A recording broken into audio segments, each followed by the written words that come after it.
mindful of the time, and Priyanka, of course, I think let's not go by that. Maybe it was something was missing on that, but that's all fine as long as we have the discussion going.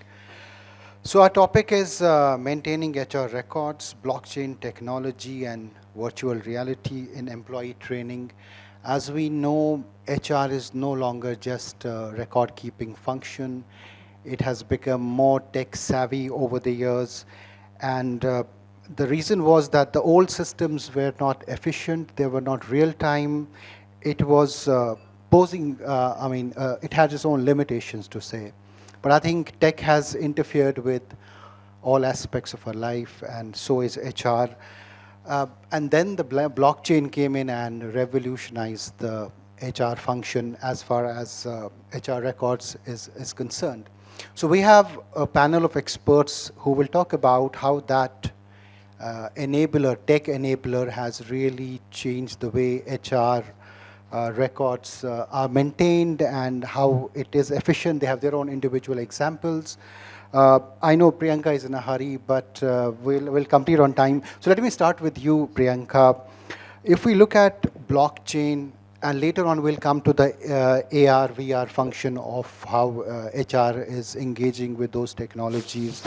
How has a blockchain or tech itself as a layer changed or improved the HR record keeping?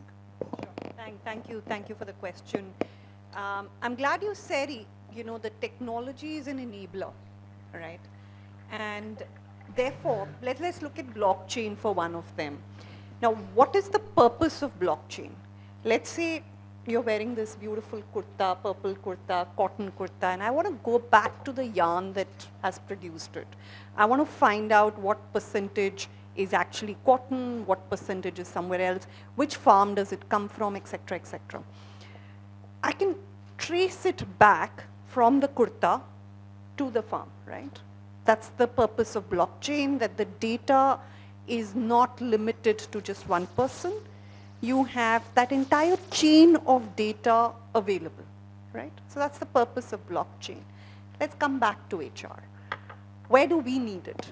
So I want to find out where you have come from, what degrees do you have, what's your background like. One way of doing it is background checks. The other one is there's a little chip on your head which literally tells you exactly what your journey's been. And that's efficient as long as you have the volumes to implement that blockchain, right? Because if you don't have the volumes, then if you have just, let's say, 1,000 people, etc., it's not going to make sense. But if you have the volumes to have that little chip of what that background verification would look like in terms of education, in terms of companies you've been to, etc., etc., the blockchain will make sense. So anywhere where you need that chain of data, anywhere you need transparency to come in, that's where you would use blockchain. So typically right now it's being used for background verification. I wouldn't be surprised if it's used for performance management. I want to find out what your competencies are, what your experience has been like, but that's next stage. But one thing which we'll have to be mindful about is privacy of data. I would not want you to know what my competency is to everybody. So that right of giving that data has to be with me rather than with the person seeking it. So, and that's when data protection along with that data comes in together. That's when blockchain could mushroom from background verification to, I think, much more leadership assessments. It could go on to performance management. You could know everything about me as long as I want you to. So, and that I think could significantly change the role of HR tech, not just in India, but globally. And it's already changing. It's already changing. In your company, but, how is it like so right now we're using it for very administrative stuff, the blockchain in HR. We're using it, let's say, for background verification. We are using it, and I've seen it in client places also, but are we using it for next level? The answer is no, it's not being used for the next level. Till the time the Data Protection Act and other things come in, and the privacy of data comes in, so till then you can't use it for other levels. So the way you use LinkedIn, you give that right to the person to know your connects and what you're posting. Similarly, it will be with blockchain with your entire HR life. We've seen it at clients' places where it's being used for recruitment and, as I said, for background verification, but we've not actually gone beyond that, at least in blockchain. Wonderful. You know, there's also, it's not a one size fits all kind of a thing that whatever is applicable for your sector might be for Monica or other people. It's very different. So in your case, Monica, which is it's about health and insurance claims, are very sensitive data. How is blockchain functioning as a function being implemented? Are there any challenges? Is it the regulatory landscape still evolving? Give me a sense of your sectoral insights. So blockchain, obviously, just like any other new technology, people will have apprehensions on what next, ab kya hoga, how will it impact me, how will it impact my life.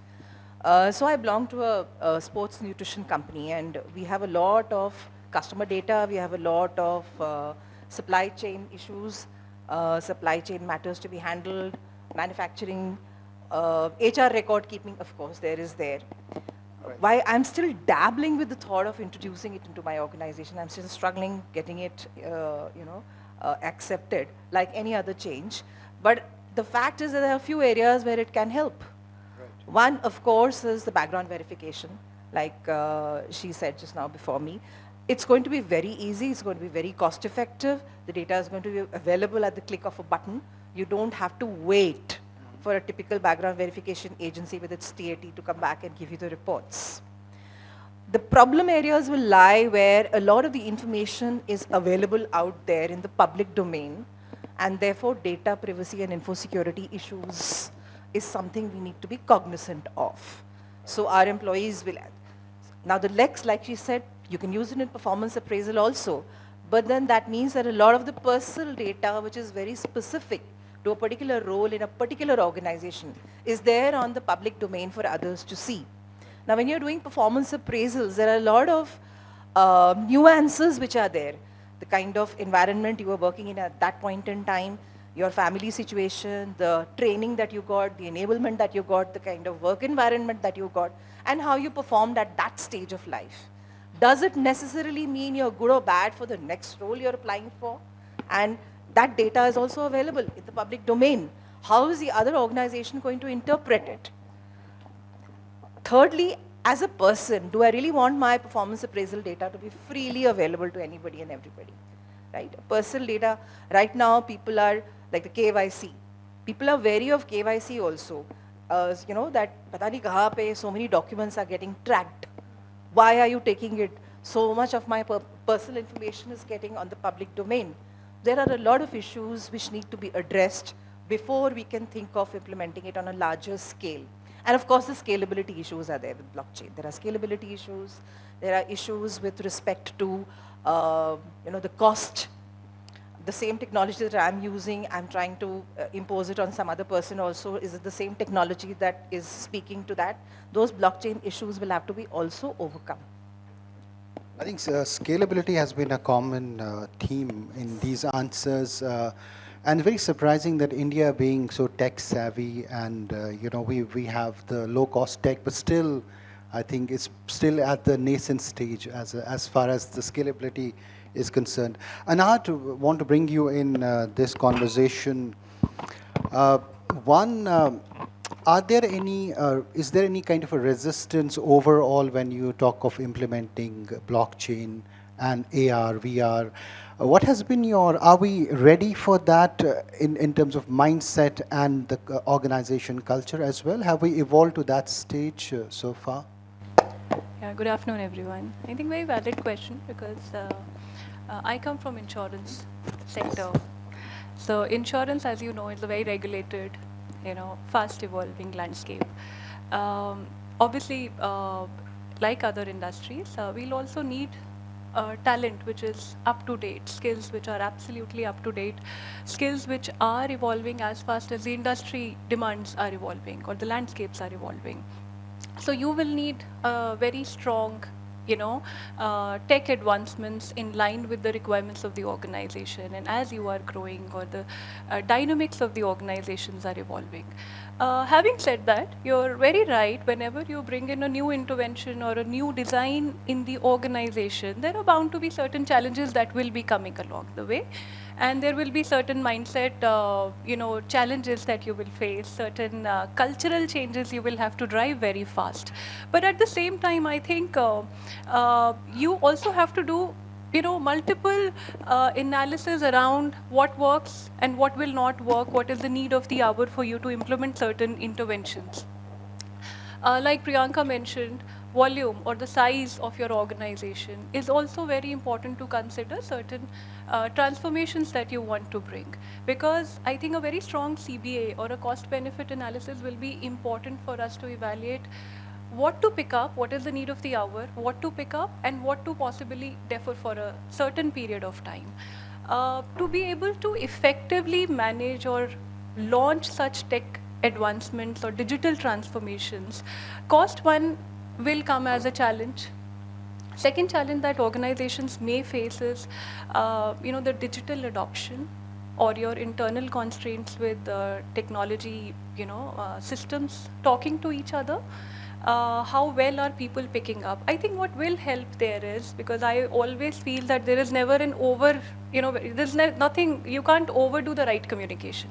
You can't overdo creating awareness of the things that you want to drive. So when people are able to understand the rationale and the benefits behind launching certain initiatives or programs, and how does it help them leverage the best out of those interventions or augment their performance or their efficiencies in the long term, it's improving their skill set, the adoption rates automatically will come along and the organizations will see greater benefits. So I have no doubt that there is a lot of leverage that we can get out of the right technology adoptions. Now, whether it is through VR, I'll give you one example, that if we incorporate, we are into our training, while we extensively use a digital platform for training our people, we have a very diverse team working with us, spread across geographies, and not just on roles. We have a huge, partner wellness advisors who work closely with us and are regularly supposed to go through the training.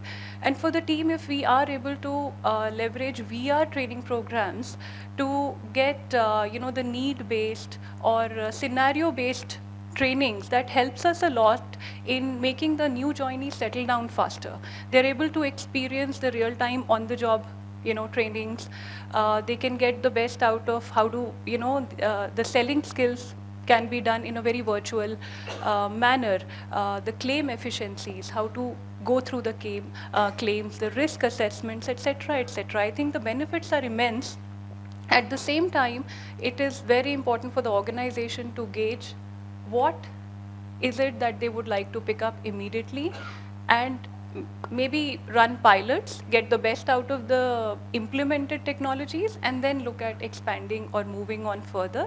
Like Monica is also mentioning, very important to, I think, step by step, build your comfort and expertise, and then see how best you would like to implement at a larger scale. Deepshikha, Bikaji, a brand which kind of gives you a sense of the pulse of the Bharat side of even, of course, the India and Bharat, both sides, and has traditionally been what we have seen that, a different kind of non-tech record keeping was very popular at one time with that kind of brand, but which has evolved, of course, now.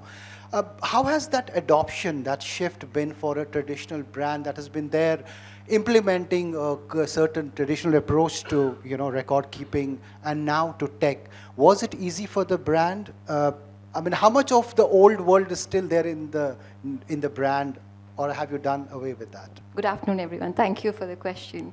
I was actually discussing this before this. I've been with Bikaji for 6 months. I think before that, I have worked with a more traditional, more conventional organization. We used to make cement. That's where I differed with you, that we were quite advanced in terms of robotics. using robotics, using automation, using science, using technology. Our conversations, day-to-day conversations, used to be about physics. Today, our day-to-day conversations is about chemistry and how things are evolving. Going back to blockchain, let's get to what Priyanka was saying, and I was quite marvelous that, what is blockchain? It is based on data. Data that is connected, data that is immutable, data that is something that is transparent, that can be retained. So what are we doing today? We are keeping employee records, be it Excel sheets, forget about the technology that you're using. You're making your employee master records that we may need later on. There are audit norms that tell you that, okay, you need to have, depending on the industry that you're in, 3 to 7 years of historical data needs to be kept. And the rest you can give away or you can destroy, and that's your audit norms tell you that. So when we are talking about blockchain, what is blockchain? Blockchain is something, there's a term called cryptographic hash that connects your block of data to the last block of data, and that's how the chain is created. It's the Merkle tree, the leaves that you say that each node is called a leaf in that blockchain. And what I'm trying to say here is the technology will happen. Are we ready for that? Because what is going to happen is that for 4 of us who are from different organizations, let's say my record, if we decide to connect our records, everything will be available based on a password, based on an access. So what are we ready for? Are we ready to make our processes that good, that we are saying that, okay, Deepshikha's performance appraisal done in 2008 was actually the right performance appraisal?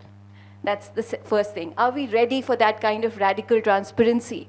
Are we ready for that kind of absolute accountability? And the managers who hire and the managers who train, or the hiring managers, are they ready to, taking Monica's point, that are we ready to give that context a consideration that it could be possible that at that very time there was a context?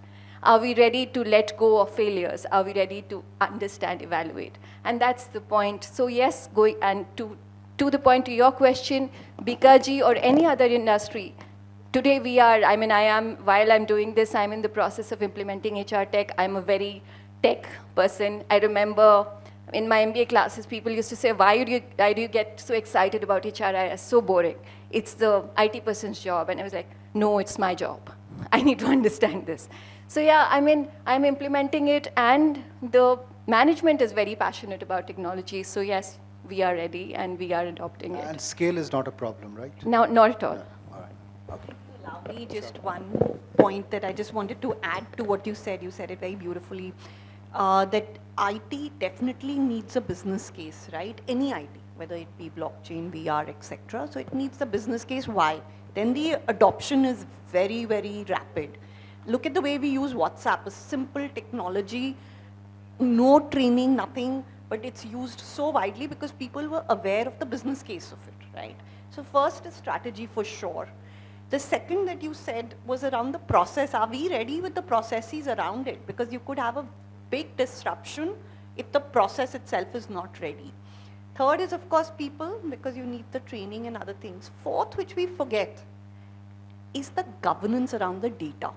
Look at the way our organizations, and we were just talking over a cup of coffee that, most of the organizations, I do consulting, and therefore I do look at large organizations, mid-size, small size. One common thread that is there, other than the chief happiness officer that we were talking about in the previous panel, is the way we keep our data.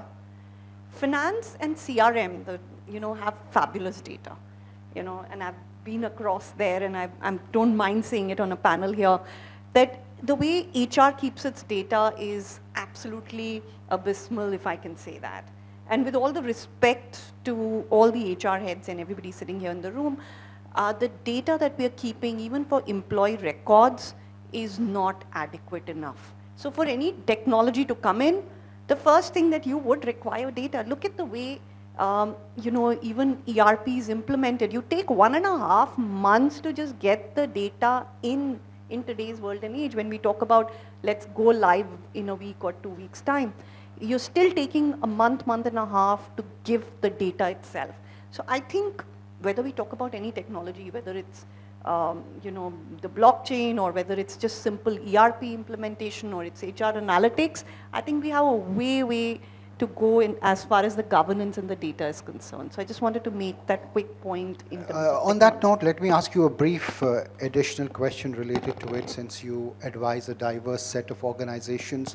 That what is the resistance that you have encountered or seen in such organizations where data is still kept the old way? The resistance comes in when people don't know what it's going to be for. Right? So blockchain can be used for various things, or VR can be used for various things, but people don't know the business case of it, right?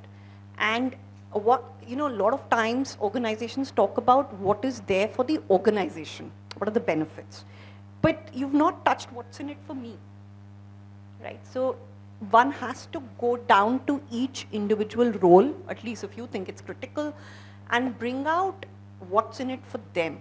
And I think if that happens, that magic happens, even if that takes effort, it takes time, I think the implementation is a lot better. Difficult to do it, what's in it for that person, the role. If that magic happens, the implementation is much better. So that's the first resistance. Because the minute you hear about technology, you think roles are going out, there's workforce optimization, etc., etc. So that's the first thing that needs to be handled. Then I think, the people are much more evolved, and what would life look for them after the implementation? So if you're talking about VR, somebody's doing induction in the company, right? Physical induction. And suddenly VR is coming in, which is going to do tech-based induction. If I'm doing physical induction, what's in my mind? Not efficiency and effectiveness of the organization, but is my role going away? So if I've already explained to the person that how their role will evolve, how they will be trained on it, and if you're going to keep them, how that will happen, I think the benefits would be much more. So I think it's more of a briefing problem, right? I mean, it's not just a briefing, it's also thinking through of the organization structure. Taking people on board, briefing is right? the second part, as you also rightly said about the communication, but also the strategy of what the org structure would look like after some of these tools come in. How would life change? So it's the strategy, the org structure, and then the briefing, I would say, in that order. Wonderful. Monica, now as an expert, earlier it was very sectoral specific, with HR automation and AI already streamlining processes, though scale is an issue, that's all right. But what are the biggest roadblocks that you see in its adoption overall as an expert across industries? So actually, I've been quite lucky. Wherever I've worked, so I spent 10 years in the tech industry, and then I moved to insurance, and then I moved to hospital, and then I moved to my current organization, which is tech-enabled. But all across, I have been very lucky that adoption of technology was quite easy. Like she said, communication. Communication is really the key to getting anything adopted. That how is it going to help me? What is the ROI? So business will say, why do you want to bring in this technology? Kyun? Itna paisa lagega? Kya hoga? Iska return kya aega? That ROI question should be very easily answered. Should be. Secondly, how does it change anyone's life? Does my job change? Do I become more effective? Do I become more efficient? And am I willing to change? So if that person is not willing to change, can I make an attempt to make him or her change? And if I can't and the person is not willing to change, let go. That's the way it is, and that's pretty much the cycle. But I feel that communication is the key, clarity of thought process as to why you want to adopt. It's not that I have an Android phone today and I want to change the model. Tomorrow I want to take Apple as the latest version I have to buy because my neighbor and my best friend and my enemy, all three have it, I'm the only outsider. It shouldn't be like that. It should be I really have a need for it. And if I have a need for it, what is that crying need, and what business issue is it addressing? What is the ROI? How does it help me? Do I become more effective, a better person? Absolutely. If these questions are answered clearly, adoption becomes faster. Anahatt, in your experience, when we talk of, say, now VR-based training, that is, you see across HR functions at times, even for the employees, are employees really do they find it very intimidating at times when you tell them, okay, it's not an in-person, it has a VR element as well? have you faced any such example where you had to really convince them, look, that is going to be as good as a real kind of an induction process? Anything that you would like to share on that front? So I think initially, simply put, the thought of going through a certain learning program or a session when you are a professional and you're there to just deliver and give your best, and everybody personally feels that they know it all.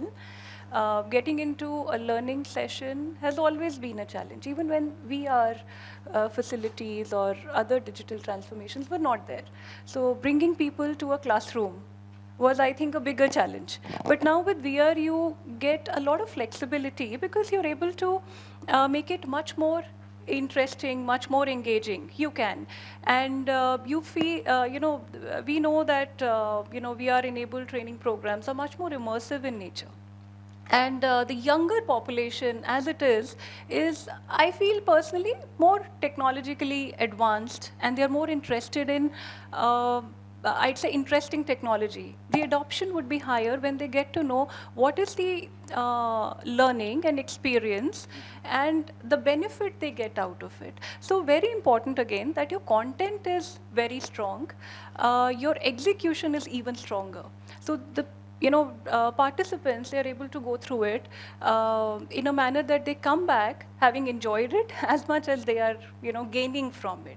Because that's how the generation is evolving, and that's how the previous panel also, we were, pretty much listening to a similar conversation. So how do you bring out the best in every intervention that you're launching? There are so many gamifications happening these days when it comes to learning.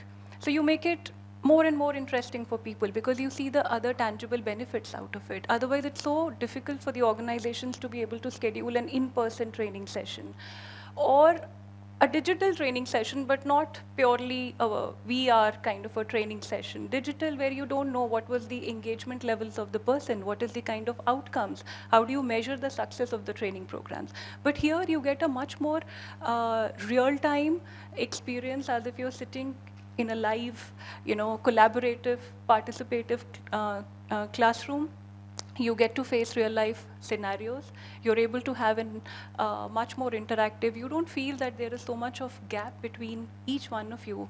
You may be sitting in very two different areas or sides of the world, but then you get the same feel of sitting in a common room and being able to have a much more deeper level of engagement and understanding. So I think there are a lot of benefits around it, but at the same time, I maintain that whenever, if it is a new intervention, whenever you are bringing people, at least for the first time on the platform, it is very important that they understand how is it going to be linked, like what Monica and Priyanka was talking, that how is it going to eventually bring in, how is it going to enable them in their work and in their personality development or personal development? Is it going to eventually make them a much better professional? Is it going to enhance their selling skills?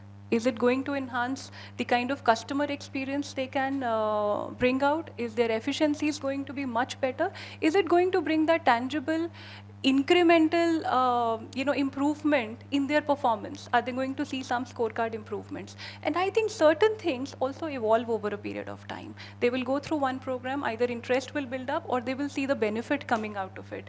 And then, of course, there is an HR department which is playing a balancing role of counseling them also on the benefits and also nudging them and bringing in the right push that these are the things which will enable you to perform even better. And for us, very important to first have a strong business case as to what are the programs or trainings that are required. If it has to be very strictly, I feel, need-based if you're starting at a certain level. And then eventually it has to grow into other areas, which then, once you've mastered a particular skill or art, then you can look at enhancing or, increasing your skill on behavioral aspects also. Right. So opening up, I think everything at the same time also sometimes don't work. You have to go step by step again. And I think building a strong business case, I personally very strongly agree into it. And everyone has to be collaboratively onboarded on the same. Deepshikha, data security and privacy are key concerns also at the same time while we are implementing the latest technology and blockchain. How do you address these? I mean, what is the best way to address these concerns? Do we find the plug and play technology mature enough that it comes with a foolproof kind of a thing where data privacy is taken care of, or are there kind of improvements that are needed? What is your reading of the tech that is available? All the standard, the good technology platforms that we see these days, they come with with those checks. So for example, if any HR tech will come with a complete audit trail of who did what at what instance, even the moment, the second, at what point, who changed it from which login. So which is there. So that what we need to, as an organization, and I'll go back to the processes, and the points that we have made about HR processes and why they need to be stringent is who gets to control that. Who gets to control the super admin login? How many people get it? How is it transferred? How is it monitored? So those are the points, more process driven, that we need to check. The platforms, yes, they meet. We have, I think I have, as a part of evaluation, I have seen almost 20 plus platforms deeply. And they come with that. So, yeah. Okay, final question. We have maybe 30 seconds for everyone, starting with you, Priyanka. Sorry to interrupt. Sure. So she was talking about VR, and one thing which I have not been able to implement, and I really want to, is when I've been a part of learning and development, and when we were used to say that, the behavioral training, so people always say, but I didn't say that, I didn't mean that. So if we are able to implement and create that environment using technology where I'm able to tell people, maybe you could see 5-minute training where how you said something impacted someone and created a chain of events. That would be a beautiful model to use technology for training. And yeah, other than, yes, machine trainings and all are really, VR works beautifully in that. I enjoy it, but yeah. So actually, virtual reality training I have seen in person when I was working in Vedanta. It's a beautiful technology if you're teaching a doctor how to operate on somebody. Because in a real life case, you may not get that much of exposure. But when you're looking at using VR for trainings, live cases you can manage. Right. Through that training. So it's a very powerful in some industries, very powerful tool in some industries. I'll give 20 seconds to everyone. Let me come with that. There are HR leaders in the room as well, and tech keeps shifting. It's not the blockchain that we have or a VR we have now is going to stay forever. What is your word of advice to the HR leaders out there? How should they kind of adapt to that tech change? Quick 20 seconds, 30 seconds. So it's been said before, but I think the business case comes in before technology. That's one. And secondly, the impact of that on people. A lot of times we are just implementing technology for the sake of it, because of FOMO or because we need to. Instead of that, what's my ROI, etc. And secondly, the human effect of technology will always be there. And I think HR will get in that human effect.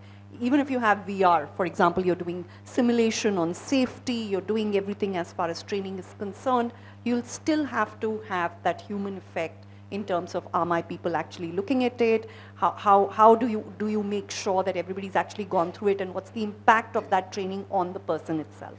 So that part, I think, will always be there, and because of which we will also be there. So I don't see HR going away with all the technology in the world. What is your word of advice to HR leaders as far as tech adoption and keeping themselves updated on tech front is concerned? See, increasingly, we are working with the younger generation, like it or not. As we grow senior and more, sometimes I tell my team members, जितने साल से मैं काम कर रही हूँ, उतनी तुम्हारी उम्र नहीं है. That's where we have reached. So adaptability to change is something which is a given in HR because we are enablers for the business. So HRBP bolte hain. We need to understand the business. We need to understand people. We need to understand process. I think we are really understanding people. We understand everything. So I keep saying that when you are hiring for your team, just look for the right attitude. I operate from the ASK principle, ASK. Attitude before skills and knowledge. I will help you get skills and knowledge. I can't teach you attitude. That will come. You will bring it to the table. And it has to match with the kind of structure I have in my team, in my organization. So when you hire the right people in your team, it needs less convincing. And technology सिखाई नहीं पड़ती. Even a rickshaw wala knows how to use ChatGPT today. So technology automatically will come. In fact, the pressure is on us most of the time. What next and what newer things can you bring in? Very beautiful line there, ASK. Okay. A word of advice for HR leaders as far as tech is concerned. Anything you want to share, tell them? No, I think technology is here for good, and we should know how much and where. I mean, we should explore at all times where best can we automate the processes, because at all times we would want to free our bandwidth of the manual, laborious work, so that we have much more high-value conversations with people or other stakeholders, or are able to serve the customers better. Like if I talk about our own department here, we've pretty much digitized, or I should say automated, the entire HR processes. Right. Even I started my career 20 years back when we used to prepare very heavy, thick files, and that's what happened when I joined this organization about 2 years back also. And as of right now, even our signatures don't happen through a pen. So these are all, digital KYCs, OTP journeys that we have built in the system. There is not even one paper that a candidate or anyone has to sign. Nobody gets a performance appraisal letter. Everything is there, in your mobile or on your system. So I think as much as it's just, we have to constantly keep thinking, how do we bring in a much better experience for our stakeholders, for our customers, and what best to automate. There is, I think, no limit to what we would want to improvise in terms of our processes. I'm sorry, I'm just out of time. I just want to bring in Deepshikha for a closing remark. Yeah. I would say 3 magic words. So one is, yes, we need to be up to date with HR tech. Build processes for radical transparency and absolute accountability. And we all stand at the intersection of our processes and tech, so knowing the context, what gets applied how, and that is something that we all need to prepare ourselves for.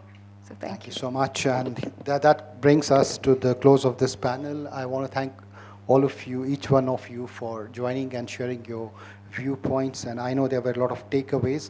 Thank you for joining us on this conversation.